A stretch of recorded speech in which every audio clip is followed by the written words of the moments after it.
Donc on va commencer, s'il vous plaît, et si vous nous le permettez, on va commencer cette session d'inauguration pour ce colloque de gestion des eaux souterraines. Donc je m'appelle Alain Dupuis, je suis le directeur de l'école qui nous héberge aujourd'hui. Merci, un grand merci pour votre présence. Ça fait longtemps qu'on attend ça, on est enfin arrivé. On est suffisamment nombreux pour, je pense, dire qu'on a déjà un petit succès. Ça fait plaisir de voir un amphi plein et ça fait plaisir de voir que vous n'avez pas perdu le réflexe des étudiants, c'est-à-dire que ça papote beaucoup avant. Ça, c'est très, très bien. Donc, moi, j'ai vraiment cet honneur d'héberger cet événement. Les anciens ici présents, on aura une petite réunion cet après-midi, mais ça me fait encore plus plaisir d'en savoir qu'il y en a autant.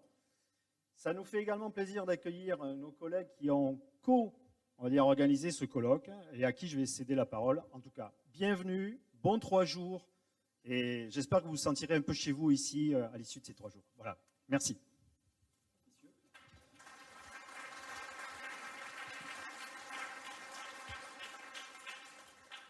Merci Alain, bonjour à tous et merci d'être si nombreux. Donc moi je suis Alexis Robert, je suis le nouveau président depuis quelques mois seulement de l'association des hydrogèologues des services publics. Donc c'est une association qui rassemble à peu près 120 membres hydrogéologues des services de l'État, agences de l'eau et collectivités en particulier. Et donc notre travail, c'est la compréhension, la prise en compte des eaux souterraines et puis surtout l'accompagnement sur le long terme des élus et de l'ensemble des acteurs de l'eau, qu'ils soient publics ou privés, pour comprendre ce fonctionnement particulier des eaux. Donc c'est le cœur du métier des hydrogéologues des services publics. C'est un positionnement assez particulier que je qualifierais de courroie de transmission entre les différents acteurs de l'eau, avec l'appui des bureaux d'études dans leur expertise. Vous êtes nombreux présents sur ces 3 jours. Et ce travail d'hydrogéologue de service public s'inscrit dans un territoire qui est parfois hydrologique ou hydrogéologique, parfois pas.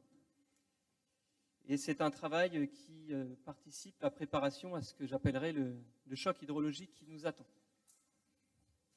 Voilà, donc en co-organisant ces journées avec le SMEGREG à ma droite et l'NCGID, que je remercie. Donc la HSP contribue à la prise en compte du rôle des eaux souterraines dans la dynamique des hydrosystèmes et à la nécessité de les gérer et de leur intérêt pour l'adaptation au changement climatique. Donc j'espère que les très nombreuses présentations seront riches de partage de connaissances et d'approches, mais aussi d'échanges.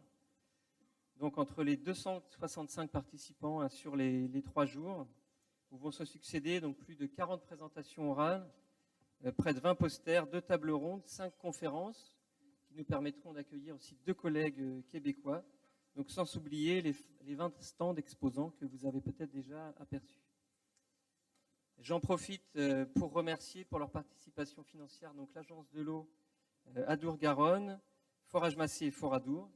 Et puis je souhaite adresser des remerciements tout particuliers à Alexis Lafiché du SMEGREG et de la HSP, à Arnaud Legal qui est trésorier de la HSP, à Maëlys Mestari de l'NCGID qui est là-bas, qui se sont mobilisés pour eux depuis 2019, puisque le colloque devait avoir lieu début 2020.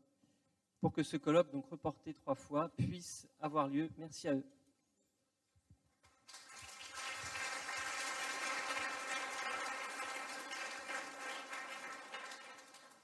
Alors le 3e de cette équipée, c'est le SMEGREG, et donc j'en suis le directeur. Et comme je suis le plus âgé de nous 3, c'est à moi qui revient de faire un discours un petit peu plus formel sur l'introduction de ces journées. En 2008, à quelques centaines de mètres d'ici, nous avions organisé un colloque sur le forage d'eau au XXIe siècle. On retrouvait les mêmes. Il y avait Alain pour l'égide, ce qui n'était pas encore l'égide. Je portais la casquette d'Alexis, j'étais président de la HSP et déjà directeur du SMEGREG. Et nous avions promis, nous étions promis, et nous avions promis aux participants à cette occasion que nous renouvellerions l'exercice. Alors il aura fallu attendre 15 ans pour qu'on y arrive. On était un peu plus ambitieux, une dizaine d'années nous paraissait suffisant, mais Covid oblige, on a retardé encore. Malheureusement, il y avait des gens qui étaient présents à cette époque-là, qui ne sont plus parmi nous. Certains étaient œuvrés dans cet établissement ou de ce qu'il était précédemment. Alors, en 2008, le sujet, c'était le forage d'eau au XXIe siècle. Aujourd'hui, c'est la gestion des eaux souterraines. C'est un sujet plus large, certainement plus complexe à aborder. Et justement, je vais tenter d'illustrer un petit peu un des aspects qui rend ce sujet plus complexe, en comparant la gestion des eaux souterraines à la gestion des eaux superficielles. La gestion des eaux superficielles, vous le savez tous, se construit sur la base d'un constat partagé.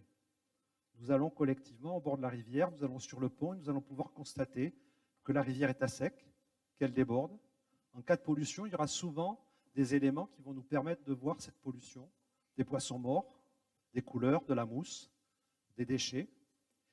Et une fois que nous aurons collectivement constaté ce désordre, nous saurons nous tourner vers l'amont pour juger, pour chercher la source de ces désordres. Donc, la gestion des eaux superficielles se construit sur la base d'un constat partagé. La gestion des eaux souterraines, elle se construit sur un dire d'expert. Et c'est là toute la difficulté de l'exercice que nous avons, hydrogéologues, à réaliser au quotidien.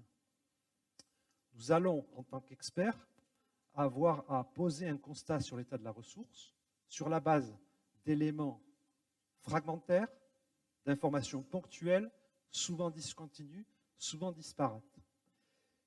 Et nous allons ensuite devoir faire partager notre constat, tout en gardant en tête que la certitude ou les certitudes sont le pire ennemi de l'hydrogéologue.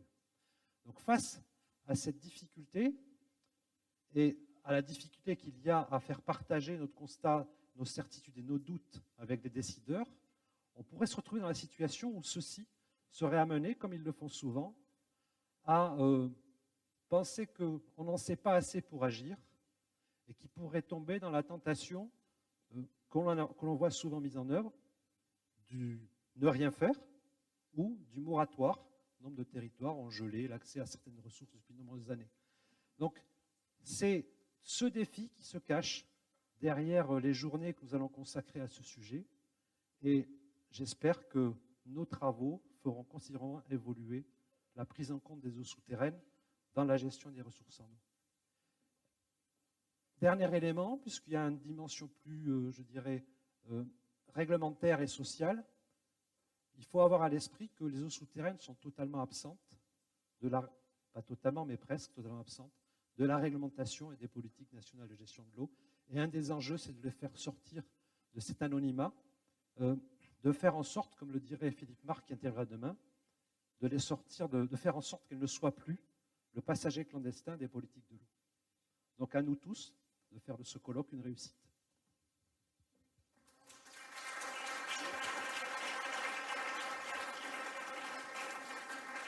C'est Michel Franceschi, qui préside notre après-midi, qui va être le maître du temps notamment.